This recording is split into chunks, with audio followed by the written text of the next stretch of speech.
আগামীর দেশ হবে ন্যায় বিচার, মানবাধিকার এবং বাক স্বাধীনতার, কথা বলেছেন প্রধান উপদেষ্টা ডক্টর মোহাম্মদ ইউনূস। বলেন, এজন্য সামাজিক ন্যায় বিচার এবং রাষ্ট্র সংস্কারই এখন সরকারের প্রধান চ্যালেঞ্জ।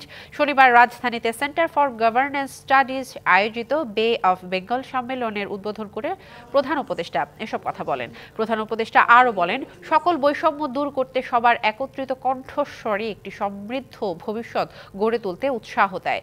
এবারের সম্মেলনে উপস্থিত হয়েছে দক্ষিণ এশিয়ার দেশগুলো সহ বিভিন্ন দেশের 800 জন অতিথি। 80টিরও বেশি দেশ থেকে 2 শতাধিক আলোচক, 300 জন প্রতিনিধি অংশ নিয়েছেন। Bangladesh has always been a land of dreams. এই সভ্যতা আমাদেরকে ব্যর্থ করেছে।